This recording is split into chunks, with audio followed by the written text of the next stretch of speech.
नमस्कार दोस्तों, स्वागत है आपका सक्सेस तक के यूट्यूब चैनल में। दोस्तों, इस वीडियो में हम देखेंगे भारत के भूगोल से पूछे जाने वाले मोस्ट इंपॉर्टेंट जो कि रेलवे परीक्षा में पूछे गए हैं। ठीक है ना। तो दोस्तों, जितने भी लोग आप दोस्तों रेलवे का एग्जाम दे रहे हैं, चाहे कोई भी एग्जाम दे रहे हैं दोस्तों, ठीक है, एसएससी का, चाहे कोई भी बैंकिंग का हो, चाहे बीपीएससी का, चाहे कोई भी एग्जाम, भारत का भूगोल क्वेश्चन जरूर आता है। ठीक है ना। तो दोस्तों आइए देखते हैं। तो ये सारे क्वेश्चन जो है रेलवे में पूछे गए हैं। ठीक है ना। तो कहीं भी पूछे जा सकता है। ठीक है ना। तो आइए दोस्तों पहला क्वेश्चन देखते हैं।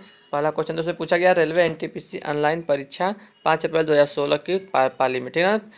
दूसरी और पहली पाली में। तो देखिए फ्रेंड्स, पहला क्वेश्चन क्या है कि पृथ्वी के स्थलीय क्षेत्र में भारत का हिस्सा कितना परसेंट अनुमानित है। ठीक है ना। तो दोस्तों इसका राइट आंसर है ऑप्शन बी, 2.4%। ठीक है ना। नहीं, पूरा जितना विश्व का क्षेत्रफल है उसके हिसाब से जो भारत का क्षेत्रफल है वो 2.4% है। ठीक है ना। दोस्तों यहाँ पूरा डिटेल में देख लीजिए।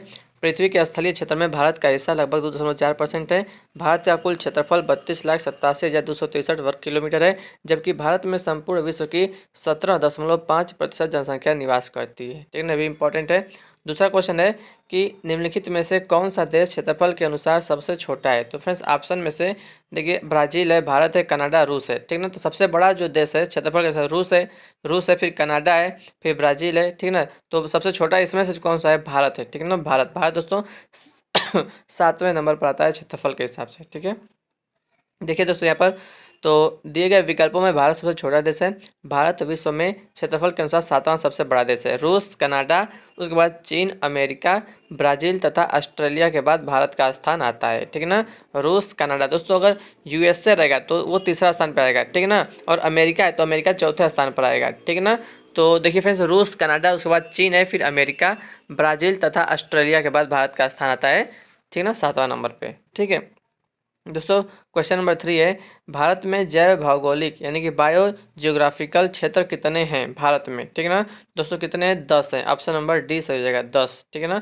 देखिए, भारत को कुल 10 जैव भौगोलिक क्षेत्र में बांटा गया है, जो इस प्रकार हैं: ट्रांस हिमालय क्षेत्र, हिमालय क्षेत्र, मरुस्थलीय क्षेत्र, अर्ध शुष्क क्षेत्र, पश्चिमी घाट क्षेत्र, दक्कन प्रायद्वीप क्षेत्र, गंगा का मैदानी क्षेत्र। ठीक है। और 8वां है तटीय क्षेत्र, 9वां है उत्तर पूर्वी क्षेत्र, और 10वां है द्वीपीय क्षेत्र। ठीक है ना। आइए दोस्तों अगला क्वेश्चन देखते हैं। भारत के दक्षिणी बिंदु जिसे कहते हैं, क्या कहते हैं? 2004 में सुनामी के बाद जो है जलमग्न हो गया था दोस्तों, तो इसे क्या कहते हैं? दक्षिणी बिंदु को इंदिरा पॉइंट कहते हैं। ठीक है। तो ऑप्शन ए इसका सही है। ठीक है ना। आइए देखते हैं क्वेश्चन नंबर, देखिए यहाँ पर हो गया क्वेश्चन नंबर, इसको देख लीजिए, डिटेल में लिखा भी है। भारत का दक्षिणतम बिंदु को इंदिरा पॉइंट कहा जाता है। वर्ष 2004 में आई सुनामी के बाद यह स्थान जलमग्न हो गया। यह जो है ग्रेट निकोबार, बड़ा निकोबार द्वीप पर स्थित है, यानी कि ग्रेट निकोबार है। ठीक है ना। तो 5वां क्वेश्चन देखते हैं। एक प्रमुख टेक्टोनिक प्लेट भारतीय प्लेट जहां भारत स्थित है किस प्राचीन महाद्वीप से अलग होती है। तो दोस्तों इसका राइट आंसर है option number D, Gondwana land. ठीक है ना। देखिए, महाद्वीपीय सिद्धांत के अनुसार भारतीय प्लेट गोंडवाना लैंड का भाग है। गोंडवाना लैंड में दक्षिण अमेरिका, अफ्रीका, अंटार्कटिका, ठीक है, और ऑस्ट्रेलिया और भारत एक ही स्थल पिंड के रूप में जुड़े थे। मध्यवर्ती मध्यजीवी कल्प में गोंडवाना लैंड के विशाल भूखंड का विखंडन हुआ। ठीक है ना। अगला प्रश्न है क्वेश्चन नंबर 6, गुरु शिखर क्या है दोस्तों। तो गुरु शिखर देखिए क्या है, कहा है अरावली रेंज में सबसे ऊंची चोटी है। एक प्रसिद्ध सिख कवि, एक प्राचीन भारतीय सूफी संत, 19वीं सदी का शायर है। दोस्तों गुरु शिखर क्या है? ये अरावली रेंज में सबसे ऊंची चोटी है, ऑप्शन ए। ठीक है ना। देखिए, गुरु शिखर अरावली पर्वत श्रेणी की सबसे ऊंची चोटी है। यह राजस्थान के सिरोही जिले में स्थित है। इसकी ऊंचाई समुद्र तल से 1722 मीटर है, याद रखिएगा। ठीक है ना। क्वेश्चन नंबर 7, ये भी पूछा गया है एनटीपीसी रेलवे में। तो निम्न में से अरावली पर्वत की सबसे ऊंची चोटी कौन सी है। ठीक है ना। शेर है, जरगा है, अचलगढ़ है, या फिर गुरु शिखर है। तो अरावली पर्वत श्रेणी की अरावली पर्वत की सबसे ऊंची चोटी क्या है दोस्तों? ऑप्शन डी, गुरु शिखर है। ठीक है ना, गुरु शिखर। ठीक है। क्वेश्चन नंबर देखिए 8 देखते हैं अब। 8वां दोस्तों क्वेश्चन है कि सफ़ेद रेगिस्तान भारत के निम्नलिखित राज्यों में से किस में स्थित है? सफ़ेद रेगिस्तान गुजरात, तमिलनाडु, जम्मू कश्मीर, या फिर सिक्किम। दोस्तों सही ऑप्शन ए, गुजरात। ठीक है ना। सफ़ेद रेगिस्तान भारत के गुजरात राज्य में स्थित है। ठीक है। देखिए यहाँ पर गुजरात के पश्चिमी तट पर स्थित कच्छ के रण को सफ़ेद रेगिस्तान भी कहा जाता है, याद रखिएगा। कच्छ का रण दोस्तों सफ़ेद लवड़ी मरुस्थलीय रेत के लिए प्रसिद्ध है। इसका विस्तार लगभग 30,000 वर्ग किलोमीटर क्षेत्र में है। चंद्रमा के प्रकाश में इस रेगिस्तान को देखने के लिए बड़ी संख्या में पर्यटक आते हैं। ठीक है ना। अगला क्वेश्चन है, नेत्रानी द्वीप कहाँ पर स्थित है? दोस्तों नेत्रानी द्वीप, दोस्तों ऑप्शन दिया है केरल, अंडमान निकोबार, लक्षद्वीप, गोवा। ठीक है, तो नेत्रानी द्वीप दोस्तों ऑप्शन में से कोई नहीं है। यहाँ पर देखिए, नेत्रानी द्वीप जो है वो अरब सागर स्थित कर्नाटक राज्य का एक द्वीप है। तो यहाँ पर ऑप्शन में कोई कर्नाटक है ही नहीं, ठीक है ना। तो ये कर्नाटक राज्य का एक द्वीप है। यह कर्नाटक के मुरुदेश्वर तट से लगभग 18 किलोमीटर दूर समुद्र में स्थित है। इसे पिजन आइलैंड के नाम से भी जाना जाता है। तो याद रखिएगा, नेत्रानी द्वीप दोस्तों ये कर्नाटक राज्य में है, ठीक है ना। इसे पिजन आइलैंड के नाम से भी जानते हैं। ठीक है, क्वेश्चन नंबर 10 देखते हैं। अंडमान द्वीप समूह को लगभग 150 किलोमीटर चौड़ा डैश निकोबार द्वीप समूह से पृथक करता है, ठीक है ना। तो कौन सा दोस्तों अंडमान अंडमान को निकोबार से कौन अलग करता है? दोस्तों देखिए, तो option number C 10 degree channel यानी कि 10 डिग्री चैनल अलग करता है, ठीक है ना। देख लीजिए यहाँ पर 10 डिग्री चैनल अंडमान द्वीप समूह लघु अंडमान द्वीप को निकोबार द्वीप समूह कार निकोबार द्वीप से अलग करता है। इस चैनल की चौड़ाई लगभग 150 किलोमीटर है। क्वेश्चन नंबर 11, निम्नलिखित में से कौन सा द्वीप लक्षद्वीप से संबंधित नहीं है? अमीनी, नील, मिनिका या फिर कवरत्ती? तो लक्षद्वीप से संबंधित नहीं है दोस्तों, तो ऑप्शन नंबर बी नील, ठीक है ना। देखिए दोस्तों, लक्षद्वीप में कुल 36 द्वीप हैं। इसका क्षेत्रफल मात्र 32 वर्ग किलोमीटर है। इसके 10 द्वीपों में ही जो है भारतीय बस्ती मानवीय बस्ती है, जिनमें शामिल हैं अमीनी, यानी कि लक्षद्वीप के देखो कौन कौन से दोस्तों द्वीप हैं, ठीक है ना, 10। तब अमीनी है, मिनिकॉय है, कवरत्ती है, कदमत है, कल्पेनी है, किल्तान है आदि, ठीक है ना। तो नील द्वीप अंडमान द्वीप के दक्षिण में स्थित है। तो ये भी याद रखिएगा, जो नील वाला था वो अंडमान निकोबार का था, ठीक है ना। आइए दोस्तों, अब जो है 10 हो गया, 11 हो गया। अब देखते हैं क्वेश्चन नंबर 12, ठीक है। दोस्तों क्वेश्चन नंबर 12 है कि कौन सा द्वीप जो है भारत का एकमात्र सक्रिय ज्वालामुखी है? तो ऑप्शन नंबर 20 सही है, बैरन द्वीप, ठीक है ना, बैरन द्वीप। देखिए यहाँ पर बैरन द्वीप भारत का ही नहीं बल्कि एशिया यानी कि दक्षिण एशिया का भी एकमात्र सक्रिय ज्वालामुखी है। यह बंगाल की खाड़ी के अंडमान सागर में पोर्ट ब्लेयर से 135 किलोमीटर दूर उत्तर पूर्व में अवस्थित है, ठीक है ना। दोस्तों याद रखिएगा कि बैरन जो ज्वालामुखी है, बैरन द्वीप है, वो कहाँ है? बंगाल की खाड़ी के अंडमान सागर में पोर्ट ब्लेयर से 135 किलोमीटर दूर उत्तर पूर्व में स्थित है। इस ज्वालामुखी में पहला उद्गार 1787 ईस्वी में हुआ था, 1787। क्वेश्चन नंबर 13 है, निम्नलिखित में से कौन सा भारत का सबसे बड़ा ग्लेशियर है? Gangotri glacier, Drang Drung glacier, Siachen glacier या फिर सफात ग्लेशियर? तो भारत का सबसे बड़ा ग्लेशियर दोस्तों कौन सा है? ऑप्शन सी सियाचिन ग्लेशियर, ठीक है ना। भारत का सबसे बड़ा ग्लेशियर सियाचिन ग्लेशियर है। इसकी लंबाई लगभग 70 किलोमीटर है। यह काराकोरम हिमालय में स्थित है। क्वेश्चन नंबर 14 है, बांग्लादेश की स्थलीय सीमा किसके साथ है? बांग्लादेश की, ठीक है ना। तो भारत और म्यांमार, ऑप्शन नंबर बी सही है, भारत और म्यांमार। यहाँ पर देखिए, बांग्लादेश की स्थलीय सीमा भारत और म्यांमार के साथ मिलती है। बांग्लादेश और भारत 4096.7 किलोमीटर लंबी सीमा साझा करते हुए बांग्लादेश की सीमा को स्पर्श करने वाले भारतीय राज्यों में मिजोरम, त्रिपुरा, असम, मेघालय और पश्चिम बंगाल है। 5 राज्य हैं जो कि बंगाल यानी कि बांग्लादेश की सीमा से साझा करते हैं, ठीक है ना। कौन कौन सा है याद रखिएगा? मिजोरम, त्रिपुरा, असम, मेघालय, पश्चिम बंगाल, ठीक है। अगला क्वेश्चन देखते हैं। क्वेश्चन नंबर 15 है, कौन सा जल डमरू मध्य भारत और श्रीलंका को अलग करता है? भारत और श्रीलंका को, तो ऑप्शन बी सही है, पाक जल डमरू मध्य, ठीक है ना। दोस्तों पाक जल डमरू मध्य भारत के तमिलनाडु राज्य और श्रीलंका के मध्य स्थित है। यह बंगाल की खाड़ी को मन्नार की खाड़ी से जोड़ता है। इसकी चौड़ाई 64 से 137 किलोमीटर के मध्य है। इसका नामकरण मद्रास प्रेसिडेंसी के गवर्नर रहे रॉबर्ट पाक के नाम पर किया गया है, ठीक है। मद्रास प्रेसिडेंसी के गवर्नर थे रॉबर्ट पाक, उन्हीं के नाम पर किया गया है। क्वेश्चन नंबर 216 देखते हैं, निम्नलिखित में से किसे अरेबियन समुद्र की रानी कहा जाता है? मुंबई, तिरुवनंतपुरम, कोच्चि या फिर सूरत? ठीक है, तो अरेबियन समुद्र की रानी, तो ऑप्शन नंबर सी कोच्चि को अरेबियन समुद्र की रानी कहते हैं, कोच्चि को, ठीक है ना। कोच्चि या कोचीन केरल राज्य के पश्चिमी तट पर स्थित एक बंदरगाह शहर है। इसे अरब सागर की रानी के नाम से जाना जाता है, ठीक है ना, क्वीन ऑफ द अरेबियन सी। 14वीं शताब्दी तथा उसके बाद की शताब्दियों में कोच्चि एक प्रमुख मसाला व्यापार केंद्र के रूप में विद्यमान था। 1503 में पुर्तगालियों ने यहाँ अधिकार स्थापित किया, ठीक है। आगे बढ़ते हैं क्वेश्चन नंबर 17। तो कह रहा है कि डेड सैनिक कौन सा एक पर्वत श्रृंखला है जो भारतीय प्रायद्वीप की पश्चिमी तट के लगभग समानांतर चलती है और दुनिया में जैव विविधता के 8 सबसे आकर्षक केंद्र के केंद्र में से एक है। कभी कभी इसे भारत के महान ढलान भी कहा जाता है। तो पूर्वी घाट, पश्चिमी घाट, हिमालय या फिर सतपुड़ा रेंज? तो ऑप्शन नंबर बी लग रहा है, पश्चिमी घाट, ठीक है ना। देखिए, पश्चिमी घाट को सह्याद्री के नाम से भी जाना जाता है।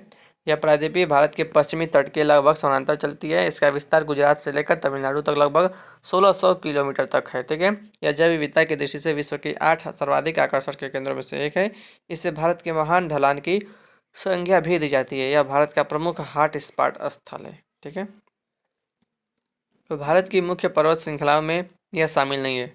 विंध्य, हिंदू कुश, सतपुड़ा, अरावली। तो मुख्य पर्वत श्रृंखला में ऑप्शन बी हिंदू कुश जो है वो शामिल नहीं है। ठीक है ना, देखिए भारत की मुख्य पर्वत श्रृंखलाओं में शामिल कौन कौन से हैं?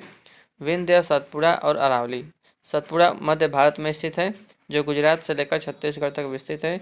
अरावली श्रेणी पश्चिमी भारत में स्थित प्राचीनतम पर्वत है, जो गुजरात से आरंभ होकर दिल्ली के पास तक विस्तृत है। विंध्य पर्वत राजस्थान, मध्य प्रदेश, छत्तीसगढ़, झारखंड एवं बिहार में विस्तृत है। हिंदू कुश पर्वत श्रृंखला अफगानिस्तान एवं पाकिस्तान के मध्य स्थित है। हाय फ्रेंड्स, अगला क्वेश्चन देखते हैं। ठीक है, तो अगला क्वेश्चन है हमारा क्वेश्चन नंबर 19। तो कह रहा है कि माउंट एवरेस्ट की चोटी पर पहुंचने वाली पहली महिला कौन थी? माउंट एवरेस्ट पर पहुंचने वाली। ठीक है, बछेंद्री पाल, जुंको ताबेई, अरुणिमा सिन्हा या प्रेमलता अग्रवाल। तो ये पूछा गया दोस्तों, तो option number B Junko Tabei. ठीक है ना, देखिए माउंट एवरेस्ट की चोटी पर पहुंचने वाली पहली महिला जुंको ताबेई थी। उन्होंने 16 मई 1975 को एवरेस्ट को फतह किया था। अक्टूबर 2016 में इनकी मृत्यु हो गई थी। ठीक है ना, क्वेश्चन नंबर 20 है, हुबली कर्नाटक में मुख्यालय वाले डैश ने अपने क्षेत्र के तहत आने वाली गाड़ियों में हरित ईंधन बायोडीजल का प्रयोग शुरू किया है। ठीक है ना, तो कौन सा सही है? ऑप्शन बी, ऑप्शन डी दक्षिण दक्षिण पश्चिम रेलवे ने। ठीक है ना, दक्षिण पश्चिम रेलवे ने। ठीक है, यहाँ पर देख सकते हैं हुबली कर्नाटक स्थित मुख्यालय वाला दक्षिण पश्चिम रेलवे द्वारा अपने क्षेत्र के तहत आने वाली गाड़ियों में हरित ईंधन बायोडीजल का प्रयोग करना शुरू किया है। सर्वप्रथम हुबली बंगलुरु जनशताब्दी एक्सप्रेस में 5% बायोडीजल का प्रयोग किया गया। ठीक है ना, और उसके बाद देखते हैं कौन सा क्वेश्चन है हमारा। ये तो हो गया 18 क्वेश्चन हो गया, 18वां हो गया। ठीक है ना, उसके बाद दोस्तों आता है अब यहाँ से। ठीक है ना, देखिए तो आता है अब राज्यों का परिचय संबंधित प्रश्न। ठीक है ना, ये भी एनटीपीसी में पूछा गया है, कई बार पूछा गया है। तो जैसे कि 9 अप्रैल 3 मई दोनों पूछा गया है। तो आंध्र प्रदेश राज्य की राजधानी कौन सी है दोस्तों? तो आंध्र प्रदेश का ऑप्शन नंबर ए हैदराबाद। ठीक है ना, देख सकते हैं यहाँ पर आंध्र प्रदेश की वर्तमान राजधानी हैदराबाद है। 2 जून 2014 को तेलंगाना के निर्माण के बाद अगले 10 वर्षों तक हैदराबाद जो है वो आंध्र प्रदेश और तेलंगाना की संयुक्त राजधानी रहेगी। उसके बाद आंध्र प्रदेश की राजधानी के रूप में अमरावती का चयन किया गया है। ठीक है, क्वेश्चन नंबर 2 है, नागालैंड की राजधानी कौन सी है? तो दोस्तों नागालैंड की ऑप्शन नंबर बी कोहिमा है। ठीक है, सब जानते हैं। ठीक है ना, क्वेश्चन नंबर 3 देखते हैं। तो फूलों की घाटी राष्ट्रीय उद्यान किस राज्य में स्थित है? तो फूलों की घाटी दोस्तों ऑप्शन ए उत्तराखंड में। ठीक है ना, उत्तराखंड में है। देखिए दोस्तों फूलों की घाटी राष्ट्रीय उद्यान उत्तराखंड राज्य में स्थित है। यहाँ विविध प्रकार के फूल पाए जाते हैं। इसके अलावा यहाँ एशियाई काला हिरन, स्नो लियोपार्ड, लाल लोमड़ी, भूरा बालू, नीली भेड़ आदि पाए जाते हैं। ठीक है ना, क्वेश्चन नंबर 4 है, निम्न में से किस भारतीय राज्य की सीमा अंतर्राष्ट्रीय सीमाओं को स्पर्श नहीं करती? पंजाब, पश्चिम बंगाल, हरियाणा या फिर हिमाचल प्रदेश। ठीक है, तो ऑप्शन में दोस्तों कौन सा? Option C Haryana. ठीक है ना, हरियाणा। तो देखिए पड़ोसी देशों की सीमाओं को स्पर्श करने वाले भारतीय राज्य इस प्रकार है। देखिए पाकिस्तान, तो पाकिस्तान की सीमा को स्पर्श करने वाले राज्य जम्मू कश्मीर, पंजाब, राजस्थान और गुजरात। ठीक है, अफगानिस्तान की सीमा को देखिए जम्मू कश्मीर। ठीक है, और उसके बाद देखते हैं लद्दाख हो गया ना। तो तीसरा है चीन की सीमा को देखें, चीन गोयल जम्मू कश्मीर, हिमाचल प्रदेश, उत्तराखंड, सिक्किम और अरुणाचल प्रदेश। बांग्लादेश की सीमा को स्पर्श करने वाले राज्य हैं मिजोरम, त्रिपुरा, असम, मेघालय और पश्चिम बंगाल। ठीक है, म्यांमार की सीमा को अरुणाचल प्रदेश, नागालैंड, मणिपुर और मिजोरम।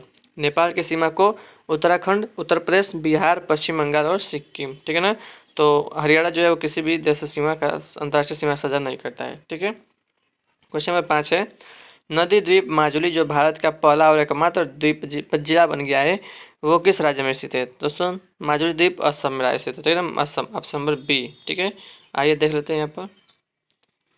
तो देख सकते हैं यहाँ पर। ठीक है ना, तो ऑप्शन बी सही है। ठीक है ना, तो माजुली नदी जो द्वीप है भारत का पहला और एकमात्र द्वीप जिला बन गया है, असम में स्थित है। असम के मुख्यमंत्री सर्बानंद सोनोवाल ने 8 सितंबर 2016 को माजुली को 35वां जिला बनाए जाने की घोषणा की। ठीक है ना, माजुली विश्व का सबसे बड़ा नदी द्वीप भी है। ठीक है ना, तो असम के मुख्यमंत्री सर्बानंद सोनोवाल ने 8 सितंबर 2016 को, ठीक है ना, 35वां जिला बनाया, ये भी याद रखिएगा। हट्टी गोल्ड माइंस कहाँ स्थित है? तो ये स्थित है कर्नाटक, ऑप्शन बी। ठीक है ना। तो देख सकते हैं इसकी स्थापना जो है 1947 में हैदराबाद गोल्ड माइंस के रूप में की गई थी। ठीक है ना। अब इसका नाम हट्टी गोल्ड माइंस है। तो यहाँ पर क्वेश्चन नंबर 7 है कि कथन और कारण दिया गया है, बताना है। कथन करा है कि शिमला दिल्ली की अपेक्षा ठंड है, और कारण करा है कि शिमला दिल्ली की तुलना में ज़्यादा ऊंचाई पर है। तो सही बात है दोस्तों, दोनों विकल्प सही लग रहा है यहाँ पर। देखिए ऑप्शन नंबर कौन सही है? सी। सी क्या है देख सकते हैं, सी, ए और आर दोनों सही है, और आर एक की उचित व्याख्या है। ठीक है ना, तो दोनों सही हो गया। देखिए शिमला में दिल्ली की अपेक्षा ठंड अधिक पड़ती है, क्योंकि दिल्ली की अपेक्षा शिमला की समुद्र तल से ऊंचाई अधिक है। जहां शिमला समुद्र तल से 2276 मीटर की ऊंचाई पर स्थित है, वहीं दिल्ली की समुद्र तल से ऊंचाई 216 मीटर मात्र है। ठीक है ना। क्षोभ मंडल में ऊंचाई बढ़ने के साथ ही तापमान में गिरावट आ जाती है, और यही वजह है कि शिमला में दिल्ली की अपेक्षा अधिक ठंड पड़ती है। ठीक है ना। क्वेश्चन में दोस्तों आइए 8 देखते हैं। भारत में समुद्र तल से सर्वाधिक ऊंचाई पर क्रिकेट का मैदान किस राज्य में स्थित है? ठीक है ना, सर्वाधिक ऊंचाई पर। तो ऑप्शन नंबर ए दोस्तों, हिमाचल प्रदेश। ठीक है ना। देख सकते हैं यहाँ पर भारत में समुद्र तल से सर्वाधिक ऊंचाई पर स्थित क्रिकेट मैदान चायल चायल हिमाचल प्रदेश में स्थित है। इसकी समुद्र तल से ऊंचाई 7500 फीट है। इसका निर्माण पटियाला के शाही परिवार द्वारा 1893 ईस्वी में करवाया गया था। ठीक है ना। क्वेश्चन नंबर 9, कर्क रेखा निम्नलिखित में से राज्यों में से जो है किससे होकर नहीं गुजरती? राजस्थान, मिजोरम, त्रिपुरा या फिर मणिपुर? ठीक है ना दोस्तों। तो इसका होता है मित्र पर गमछा झार। तो राजस्थान तो है, त्रिपुरा भी है और मिजोरम भी है। ठीक है, तो यहाँ पर कौन नहीं है? ऑप्शन डी, मणिपुर नहीं है। ठीक है ना। देखिए कर्क रेखा दोस्तों 23.5 डिग्री उत्तरी अक्षांश को ही कर्क रेखा कहते हैं। भारत के देखिए कौन कौन राज्य होकर गुजरती है? गुजरात, राजस्थान, मध्य प्रदेश, छत्तीसगढ़, झारखंड, पश्चिम बंगाल, त्रिपुरा और मिजोरम। ठीक है ना। अतः दिए गए विकल्पों में से कर्क रेखा मणिपुर से नहीं गुजरती है। क्वेश्चन नंबर 10, थार का रेगिस्तान दोस्तों किस राज्य में है? तो ये राजस्थान में, ऑप्शन नंबर बी। ठीक है ना। देखिए थार का रेगिस्तान भारत के उत्तर पश्चिम क्षेत्र में राजस्थान राज्य में स्थित है। इसका कुछ भाग पाकिस्तान में भी पड़ता है। इसे ग्रेट इंडियन डेजर्ट के नाम से भी जाना जाता है।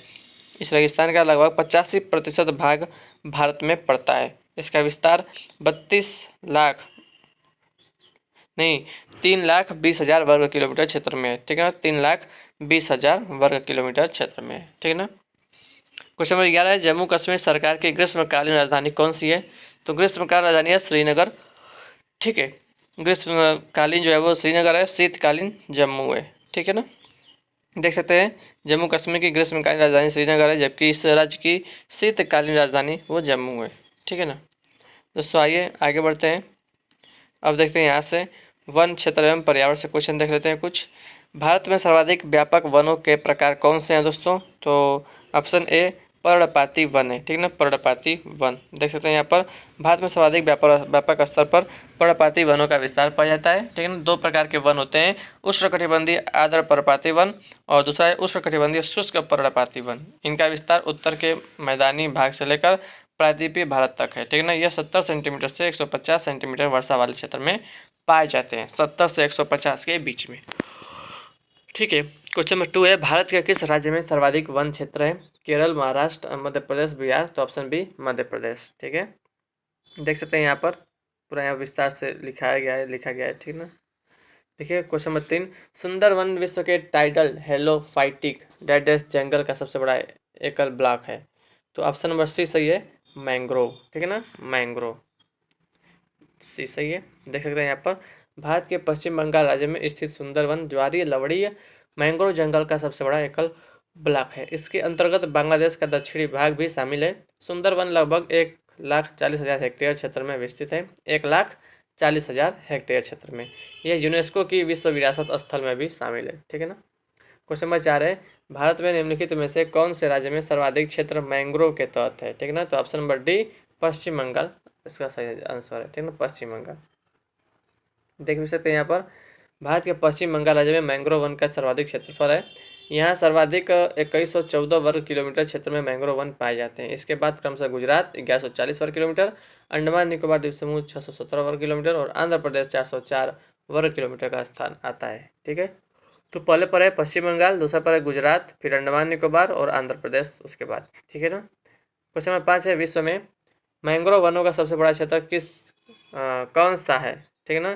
तो दोस्तों ऑप्शन नंबर कौन सा हुआ? डी। ठीक है ना, सुंदरवन। याद रखिएगा सुंदरवन। ठीक है ना। देख सकते हैं यहाँ पर भारत एवं बांग्लादेश की सीमा पर गंगा एवं ब्रह्मपुत्र नदियों के मुँह आने पर स्थित सुंदरवन विश्व मैंग्रोव वनों का सबसे बड़ा क्षेत्र। याद रखिए कौन सी नदियों के मुहाने पर है, तो गंगा और ब्रह्मपुत्र, ठीक है ना। तो कह रहा है कि नीचे दिए गए विकल्पों में से कौन सा विकल्प आर्द्र भूमि यानी कि वेटलैंड के संरक्षण और चिरस्थायी प्रयोग हेतु अंतर्राष्ट्रीय संधि है, ठीक है ना। तो ऑप्शन नंबर कौन सा है, ऑप्शन नंबर डी रामसर सम्मेलन, ऑप्शन नंबर डी रामसर सम्मेलन, ठीक है ना। देख सकते हैं आर्द्र भूमि के संरक्षण और चिरस्थायी प्रयोग हेतु रामसर सम्मेलन, रामसर कन्वेंशन एक अंतर्राष्ट्रीय संधि है। 2 फरवरी 1971 को ईरान के रामसर शहर में यह सम्मेलन हुआ था। प्रत्येक वर्ष 2 फरवरी को विश्व आर्द्र भूमि दिवस मनाया जाता है, 2 फरवरी को, ठीक है ना। 2 फरवरी 1971 को हुआ था रामसर शहर में सम्मेलन, तो याद रखिएगा ये भी, ठीक है ना, इंपॉर्टेंट है। क्वेश्चन नंबर 7 दिया है, अच्छा इसको पढ़ना है और फिर पढ़कर जवाब देना है, ठीक है ना। चलिए दोस्तों इस वीडियो में बस इतना ही रहने देते हैं, ठीक है ना। अभी बहुत सारे क्वेश्चन बाकी है दोस्तों, आपको कराना है, ठीक है ना। तो दोस्तों यहाँ तो आपको वीडियो कैसा लगा कमेंट कर जरूर बताइएगा कि आप ऐसा ही और वीडियो चाहते हैं, ठीक है ना, कमेंट करके बताइएगा, ठीक है फ्रेंड्स। तो मिलते हैं दोस्तों, वीडियो देखने के लिए आपका बहुत बहुत धन्यवाद, ठीक है ना। Thanks for watching this video.